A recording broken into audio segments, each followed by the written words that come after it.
कहानी शुरू होती है अफगानिस्तान से, जहाँ पर बहुत सारे दूसरी कंट्री के लोग मिल करके बुद्ध जी के बारे में खोज कर रहे होते हैं। और यहीं पर हम देखते हैं डॉक्टर आर्यन को। यहाँ पर खुदाई करते करते उन्हें एक संदूक मिलता है जिसके अंदर काफी सारे ज्वेल्स रखे होते हैं। और ये बात जैसे ही तालिबान को पता चलती है, तुरंत ही वो लोग अटैक करने के लिए आ जाते हैं। अब आर्यन इस बॉक्स को छोड़ता नहीं है। वो अपने पाकिस्तानी फ्रेंड के साथ इस बॉक्स को लेकर के भागने लगता है। आगे मीडिया में सारी न्यूज को काफी अच्छा कवरेज मिलता है और डॉक्टर आर्यन काफी फेमस हो जाता है। इसके बाद जब इंटरव्यू चल रहा होता है, तब एक मीडिया का आदमी उससे एक क्वेश्चन पूछता है जो कि धर्म से रिलेटेड होता है। और यहाँ पर क्योंकि डॉक्टर आर्यन एक नास्तिक है, तो वो यहाँ पर ऐसा बोल देता है कि वो किसी भी धर्म जैसी चीजों को नहीं मानता है, और वो इस चीज को तो बिल्कुल भी नहीं मानता है जिसका उसके पास कोई भी प्रूफ ना हो। और यही सारी बातें न्यूज में छप जाती है और उसे बहुत गालियां पड़ती है। अब क्योंकि इस खजाने को ढूंढने में डॉक्टर आर्यन का भी हाथ होता है, तो इंडिया को 50% खजाना दे दिया जाता है और डॉक्टर आर्यन वापस दिल्ली आ जाता है। यहाँ पर वो दिल्ली में अपनी वाइफ के साथ में रहता है और उसका एक छोटा बेटा भी होता है। अब नेक्स्ट सीन में हम यहाँ पर तमिलनाडु को देखते हैं, जहाँ पर राम सेतु होता है और यहाँ पर गवर्नमेंट राम सेतु को तोड़ना चाहती है ताकि वो यहाँ पर अपने वाटर बिजनेस के लिए अपने सी के रास्ते को छोटा कर सके, ताकि उनके जो शिप्स हो वो इजीली आ जा सके। और इस पूरे प्रोजेक्ट में इन्वेस्टमेंट कर रहा होता है एक बहुत बड़ी कंपनी का ओनर। इस कंपनी के पास में एक बहुत बड़ी शिप होती है और इसीलिए वो इसमें इन्वेस्ट कर रहा होता है और ये सारा प्लान उसी का होता है। वो अपने प्रॉफिट के लिए राम सेतु को तोड़ना चाहता है और वहाँ पर कंस्ट्रक्शन करना चाहता है, पर नॉर्मल पब्लिक इस सब के अगेंस्ट होती है क्योंकि उनके लिए राम सेतु उनकी आस्था से जुड़ा हुआ है और इसी बात को लेकर के प्रोटेस्ट चल रहे होते हैं। और अब यहाँ पर गवर्नमेंट ऐसा डिसाइड करती है कि वो लोग ये प्रूव करेंगे कि राम सेतु नेचुरली बना है, वो बिल्कुल भी मैनमेड नहीं है, मतलब कि उसे प्रकृति ने बनाया है और वो किसी ह्यूमन द्वारा बनाया गया नहीं है। और इसके लिए वो डॉक्टर आर्यन को चूज करते हैं क्योंकि डॉक्टर आर्यन एक नास्तिक है। अगर कोई आस्तिक इंसान को चूज करेंगे तो वो तो जरूर ये प्रूव करने में लग जाएगा कि राम सेतु को राम जी ने बनवाया था। अब आर्यन पहले तो इसके लिए मना करता है, पर अपने सीनियर के बोलने पर वो मान जाता है और एक रिपोर्ट तैयार करके दे देता है। इस रिपोर्ट में ऐसा दिया गया होता है कि जो भी रामायण और रामचरितमानस है ये हिस्ट्री नहीं है। और ये बातें सुन करके बहुत सारी पब्लिक काफी ज्यादा नाराज हो जाती है और गवर्नमेंट इस सब से पीछा छुड़ाने के लिए सारा इल्जाम डाल देती है आर्यन के ऊपर और उसे कुछ वक्त के लिए सस्पेंड कर देती है। पर इसके बाद वो इन्वेस्टर आर्यन को बुलाता है और उसे एक नया प्रोजेक्ट देता है। वो कहता है कि वो उसे सारी फैसिलिटीज देगा और उसे राम सेतु के ऊपर रिसर्च करनी है और ये प्रूव कर देना है सारे एविडेंस के साथ में कि राम सेतु नेचुरली बना हुआ है। आर्यन पहले तो इसके लिए मना करता है, पर जब ये देखता है कि लोगों के बीच में उसके लिए हेट बहुत ज्यादा है क्योंकि लोग उसका मुंह काला करके जा रहे होते हैं, तो वो फाइनली मान जाता है। अब यहाँ से वो जाता है रामेश्वरम, जहाँ पर एक बहुत बड़ी शिप पे उसे काफी सारे हाईटेक डिवाइसेस दिए जाते हैं और एक बहुत बड़ी टीम दी जाती है। इसी टीम में 2 लोग और होते हैं, गैब्रियल और सैंड्रा, और ये शिप इंडियन ओशन में होता है। और इस प्रोजेक्ट का जो मैनेजर होता है उसका नाम होता है प्रवीण। यहाँ पर उनकी टीम ने पहले से ही सोनार सिस्टम की हेल्प से एक 3D डिजाइन तैयार किया होता है कि पानी के अंदर दबा हुआ राम सेतु कैसा दिखता होगा। असल में क्योंकि ये सेतु काफी हजारों सालों पुराना है, तो पानी के काफी ज्यादा नीचे जा चुका है, मतलब कि पानी का लेवल बहुत ऊपर आ गया है। अब आर्यन यहाँ पर ये बताता है कि वाल्मीकि जी के रामायण में बहुत सारे ऐसे ग्रह नक्षत्र दिए हुए हैं जिनसे ये पता चलता है कि राम का जन्म कब हुआ था, और उसका टाइम निकाले तो वो 7000 साल पुराना है। तो अगर वो लोग ये प्रूव करते कि राम सेतु 7000 साल से भी पहले बना है, तो ये प्रूव हो जाएगा कि उसे राम जी ने नहीं बनवाया और यही इनका प्लान होता है। अब ये पूरा करने के लिए उन्हें कार्बन डेटिंग करनी पड़ेगी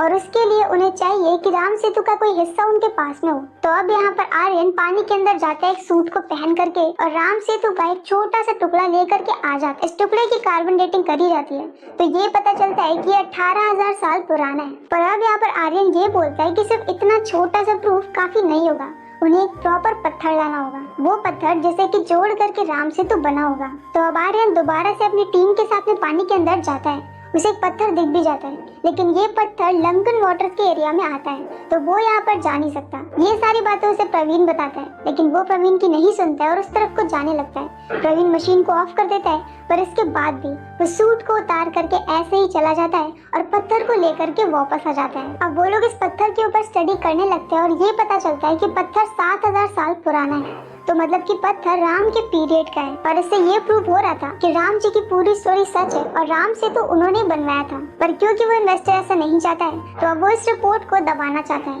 पर फिर भी वो सामने से आर्यन को ऐसा बोलता है कि तुम उसके ऊपर और काम करो, पर पीछे से वो आर्यन को मारने का प्लान बनाता है। तो अब आर्यन का प्लान होता है कि वो थोड़ी सी और रिसर्च करने के लिए पानी के अंदर जाएगा, जिसके लिए वो सबमरीन का यूज करता है। इस सबमरीन में उसके साथ में होती है गैब्रियल और सैंड्रा। ये तीनों यहाँ पर पानी के अंदर चले जाते हैं सबमरीन में, जहाँ पर सबमरीन पहले से ही खराब करके रखी गई होती है। गैब्रियल को यहाँ पर प्रवीण के ऊपर शक होता है, तो वो उस पत्थर को अपने बैग में रख करके लाई होती है। पानी के अंदर जाते ही मशीन खराब हो जाती है और प्रवीण को लगता है कि इन लोग की डेथ हो गई, लेकिन ये लोग जैसे तैसे कर करके पानी के ऊपर चले जाते हैं और वहाँ पर दूर से एक बोट आ रही होती है और उन्हें बोट से हेल्प मिलती है और फाइनली वो लोग बोट के ऊपर चढ़ जाते हैं। इस बोट के ओनर का नाम होता है एपी। इसका पूरा नाम बताया नहीं जाता, पर सभी लोग इसे एपी बोलते हैं। ये श्रीलंकन होता है और वो उन्हें बचा करके श्रीलंका के एक आइलैंड पे लेकर के जाता है। इस आइलैंड पे उसका काम होता है मछली पकड़ना और आराम से अपनी लाइफ को चिल करके जीना। जब उन्हें ये पता चलता है कि वो लोग यहाँ पर राम सेतु के ऊपर रिसर्च कर रहे हैं, तो पहले तो वो मना करता है, पर बाद में वो ये बोलता है कि वो उनका साथ देगा, लेकिन इसके बदले में वो पैसे चार्ज करेगा। साथ में एपी उन्हें ये भी बताता है कि वो जितनी भी फीस उन्हें चार्ज करेगा, उस सब के बारे में सारी इंफॉर्मेशन वो अपनी डायरी में लिखता रहेगा और इस पूरे प्रोजेक्ट के एंड में उसे सारी फीस चाहिए। आर्यन इसके लिए मान जाता है और अब वो नेक्स्ट डे दोबारा से राम सेतु के अंदर जाने वाला होता है कि तभी वो ये देखता है कि दूसरी तरफ से प्रवीण 2 बोट से उसका पीछा कर रहा है, क्योंकि प्रवीण को भी पता चल गया था कि आर्यन अभी तक जिंदा है, क्योंकि उसने आर्यन की सबमरीन को देख लिया होता है और वो पानी के ऊपर होती है। अब ये भी यहाँ पर अपनी बोट को वापस भगाता है और वो लोग आइलैंड के अंदर जाकर के भागने लगते हैं। प्रवीण यहाँ पर आइलैंड में भी उनका पीछा करता है, लेकिन तभी यहाँ पर श्रीलंका की आर्मी चॉपर के साथ में आती है और उन्हें प्रोटेक्ट कर लेती है।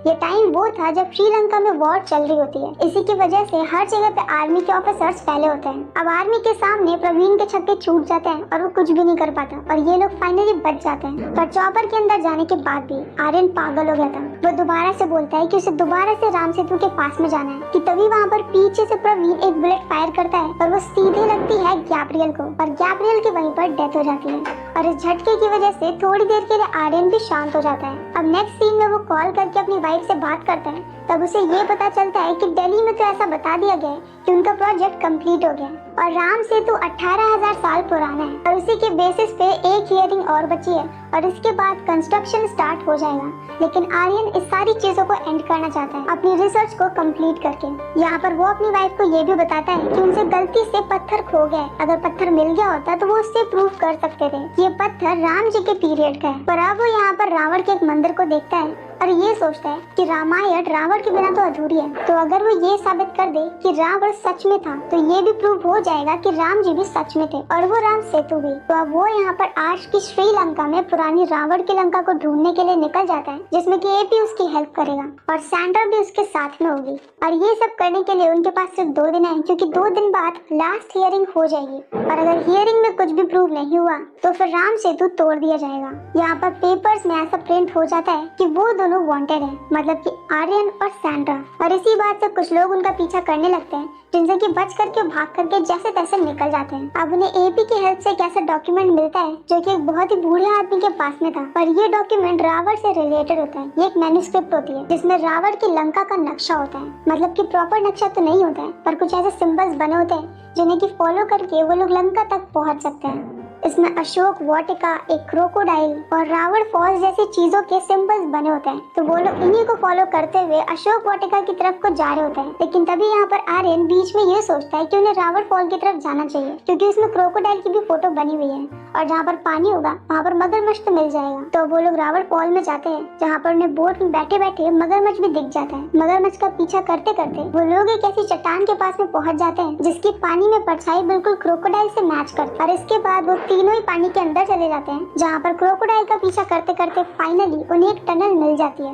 अब इस रास्ते से आगे जाते हुए उन्हें 3 टनल मिलती हैं। कौन सी टनल में जाना है ये डिसाइड करने के लिए आर्यन ऊपर देखता है। ऊपर यहाँ पर छत पे काफी सारी चीजें लिखी होती हैं, जिसे डीकोड करके उसे ये समझ में आता है कि इन लिखे हुए वर्ड्स को फॉलो करते हुए उसे गुफा की तरफ को जाना है। और ऐसे वो एक गुफा को चूज कर लेता है और उसके अंदर जा करके उन्हें 3 रास्ते मिल जाते हैं, पर इनमें से एक रास्ता बंद होता है, सील्ड होता है। और ये सील्ड रास्ता ही रावण की लंका की तरफ को जाता है। पहले तो आर्यन ये बोलता है कि रास्ते को तोड़ देते हैं, पर फिर उसे समझ में आता है कि वो लोग सिर्फ 3 हैं और वो पत्थर की बनी है। तो अब वो डिसाइड करता है कि वो दूसरी वाली गुफा से उस रास्ते की तरफ जाएगा जहाँ पर खड़े होने से उन्हें लंका दिख सके। इस गुफा से निकल करके वो एक पहाड़ी के ऐसे पॉइंट पे पहुंच जाते हैं जहाँ पर उन्हें सामने से एक ट्रायंगल बनते हुए दिख रहा होता है और आर्यन का मानना होता है कि वहीं पर ही लंका है और वो लोग उसी पहाड़ की तरफ को जाने लगते हैं और इस माउंटेन का नाम होता है त्रिकुट माउंटेन। इसी पहाड़ की चोटी पर जाने पर उन्हें वहाँ पर संजीवनी बूटी वाले फ्लावर्स भी मिल जाते हैं। तो मतलब कि संजीवनी बूटी असली थी, तो इसका मतलब ये है कि रामायण की पूरी स्टोरी भी असली है। और तभी वहाँ पर प्रवीण आ जाता है। वो चॉपर से आया होता है और उसके पास आर्यन की वाइफ होती है, क्योंकि वो शुरू से ही आर्यन का पीछा कर रहा होता है और उसके पास मैन्युस्क्रिप्ट भी होता है जिसके ऊपर ये लिखा होता है कि रावण की लंका कहाँ पर है। आर्यन की खोज यहीं पर ही रुक जाती है और एपी, रावण और आर्यन को ना चाहते हुए भी चॉपर के अंदर बैठना पड़ता है। अब प्रवीण यहाँ पर आर्यन से वो पत्थर मांगता है जो कि पानी के ऊपर फ्लोट कर सकता है। आर्यन के पास में पत्थर नहीं होता है तो मना कर देता है, पर इस बात पे गुस्से में आकर के प्रवीण एपी को धक्का देता है और एपी चॉपर से नीचे गिर जाता है। एपी के पास में एक बैग होता है और वो बैग चॉपर में रह जाता है।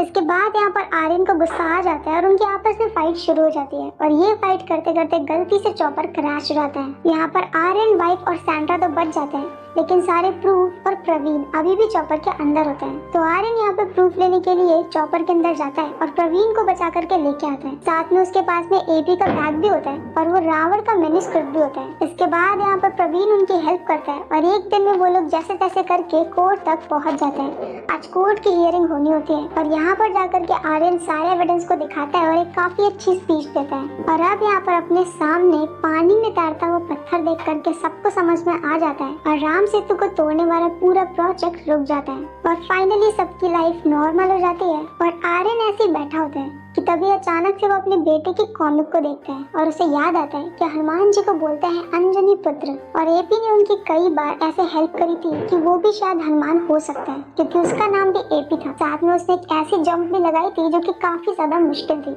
इसके बाद वो एपी के बैग को चेक करता है। अंदर उसे एक डायरी मिलती है जहाँ पर उसे वो सारी फीस लिखनी थी जो कि उसे चाहिए थी, पर इसके अंदर सिर्फ जय श्री राम लिखा होता है। तो मतलब कि पूरे रास्ते जो उनकी हेल्प कर रहा था वो खुद हनुमान थे। और इसी हैप्पी एंडिंग के साथ ये मूवी यहीं पर खत्म हो जाती है। इस कहानी का नाम है राम सेतु, जो कि 2022 में रिलीज हुई है। तो अगर आपको मेरा एक्सप्लेन पसंद आया हो तो प्लीज हमारी वीडियो को लाइक करें, शेयर करें और हमारे चैनल को सब्सक्राइब करें। तो मिलते हैं नेक्स्ट वीडियो के साथ।